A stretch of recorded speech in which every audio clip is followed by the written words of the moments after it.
این هفته خبر تو خبر داره براتون از شلتاق پلتاق‌های باندهای نظام که با نزدیک شدن به نمایش انتخابات مجلس شدت بیشتری پیدا کرده و در کنار همه بلاهایی که این روزها روی سر نظام ریخته باعث شده که سید علی دیگه با سرش راه بره.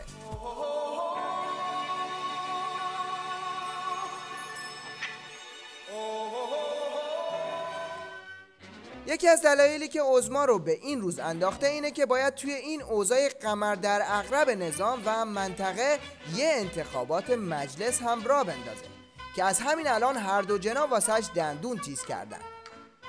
عباسی این وضعیت رو اینطور تشریح کرده: اینه که متاسفانه آقای احمدی نژاد در این انتخاب نیروهاش ضعیف عمل کرده، کارم داده دست همین آقای مشرایی و اینا، آقای رحیمی و قطع به یقین در انتخابات مجلس و همچنین در انتخابات ریاست جمهوری آینده آقای احمدی نژاد میخواد حساب کتابش رو و کاسه سفره‌اش رو از بقیه جدا کنه.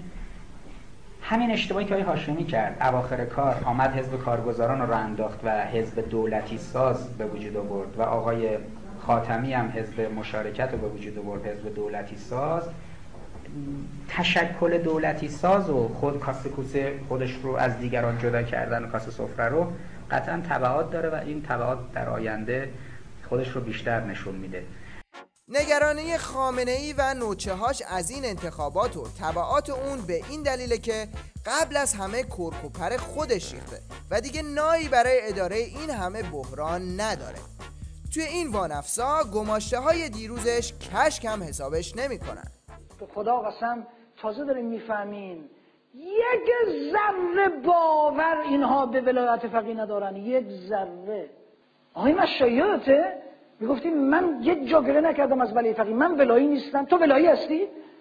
یک ذره باور به ولایت فقیه دارن؟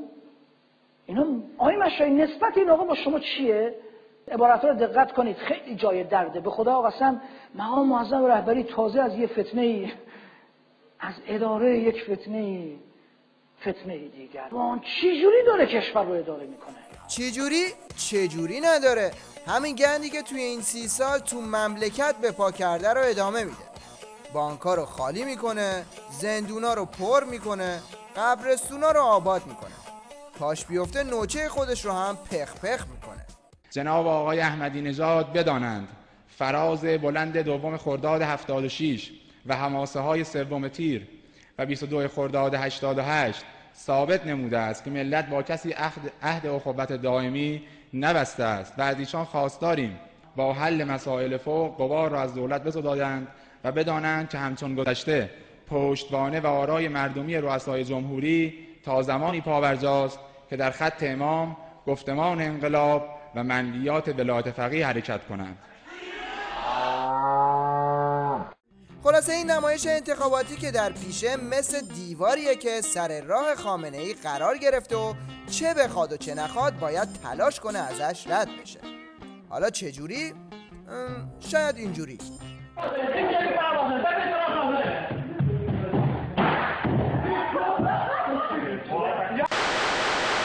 هر چقدر که از زمان به اسارت گرفتن پهباد یا همون هواپیمای بدون سرنشین آمریکا میگذره، توانمندی‌های بیشتری از اون توسط کارشناسان نظام کشف میشه. به اظهارات یکی از این کارشناسان هوافضای نظام در نمایش جمعه توجه کنید. این هواپیما جوری بود که این آمده برای جاسوسی، این هم پرنده است بسیار پیشرفته، همه چیز رو میتونه بگیره و همینطور بفرسته برای آمریکا، حتی از بالای کارخانه عبور کنه، بو رو بفهمه و بو رو بفرسته. با این حساب توصیه میشه که عظما یه بوگیر برای خودش بذاره تا بوی الرحمنش توسط این پهپادها رصد نشه. در ادامه کاشانی خطاب به رئیس جمهور آمریکا گفت: بنده از اینجا از تریبون نماز جمعه عرض میکنم، میگم که به جای این که شما عذرخواهی کنید بگید دیگه ما تکرار نمی کنیم، ملت ایران ما رو ببخشن، این رو باید بگید شما. اون وقت شما چنین حرکایی رو میکنید. اولدروم بولدروم این دایناسور بیشتر شبیه این نوزاده که هنوز راه نیفتاده داره ادای کاراته بازها رو در میاره.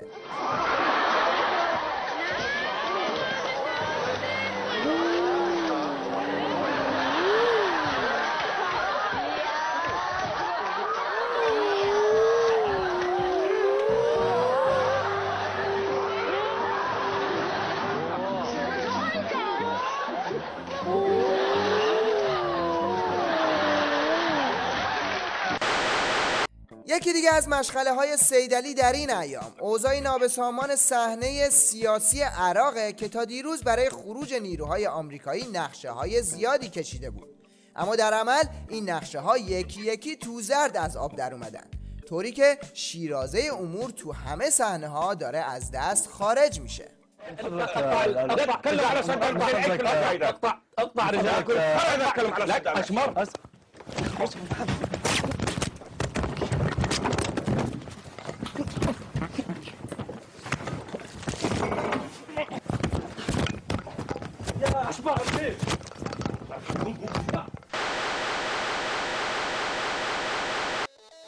در بخش مشنگستان این هفته این آخوند رو پیدا کردیم که برای مقابله با سیل فحشا و لعنت‌هایی که روزانه تو کوچه و خیابون نثار سران نظام میشه یک فتوای جدید صادر کرد. لعنت کردن حیوان حرام است. حیوانا فحش دادن به یه حیوان حرامه، به یه الاغ کسی فحش بده حرامه.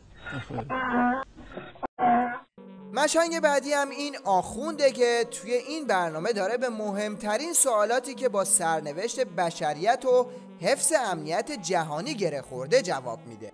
سوال اولشون این هست که آیا در برکه یا حوضی که 5 یا 10 یا بیشتر منبع 1000 لیتری آب داشته باشد، یعنی بیشتر از یه منبع 1000 لیتری یا 5 تا منبع 1000 لیتری باشد، جانوری مثل مار یا سوسمار یا موش یا روباهی افتاده و مرده باشد، آیا آب آن برای خوردن و وضو گرفتن یا ظرف شستن مناسب است، اشکال دارد یا نه؟ و خب چندین سوال است دیگه. نوشیدن باید ببینیم ضرر دارد یا ندارد، غیر از اینکه پاک است یا نجس است، اونم یه اصل مهم است. ممکنه پاک باشد ولی مضر باشد. خاک پاک رو نمیشه خورد. اما این حیوانایی که اینجا نوشتن، مار و سوسمار و موش و روبا، اینا با هم فرق داره. مار و سوسمار خون جهنده ندارد، اینا لاششون نجس نیست. عرض کردیم مسائل بهداشتی مسئله دیگه هستا. نظافت غیر از طهارت است، نجاست غیر از کثافت است. بنابراین اگر آب خور نبود، یک مثلا یه ماری یا مارمولکی چیزی مرده بود تو این، نجس نمی شود، به خاطر اینکه اینا نجس نیست. اما اگر موش افتاده بود، چرا این آب کمتر از خورد، موش مرده نجس می شود.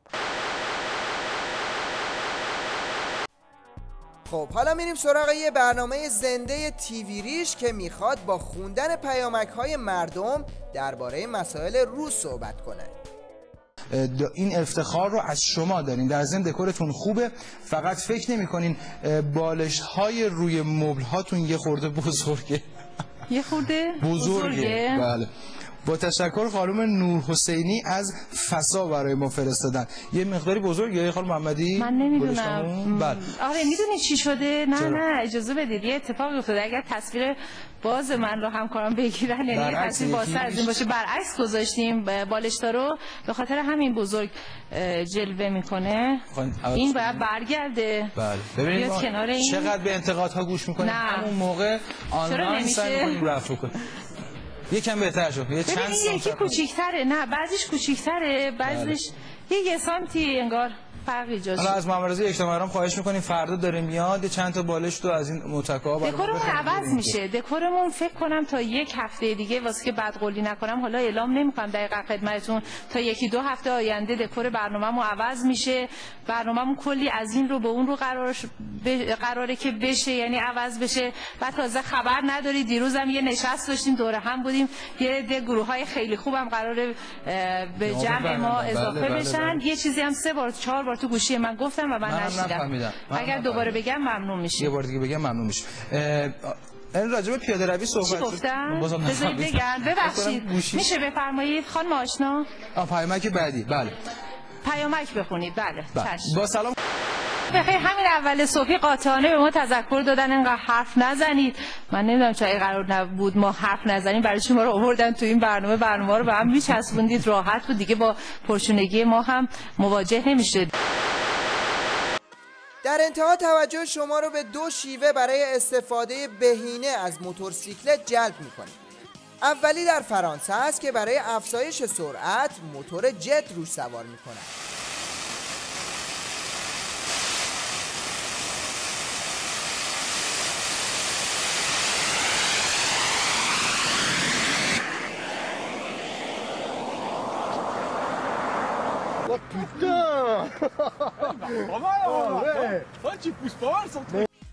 اما تو ایران خودمون مشکل سرعت نیست، بلکه با توجه به گرونی سوخت و هزینه حمل و نقل مشکل کمبود موتوره که بعضی ها رو مجبور میکنه اینجوری سوارش بشن.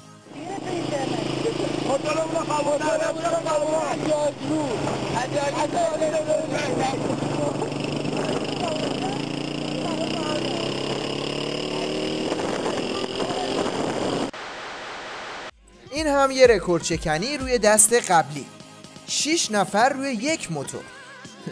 این موتوره یا مینیبوس؟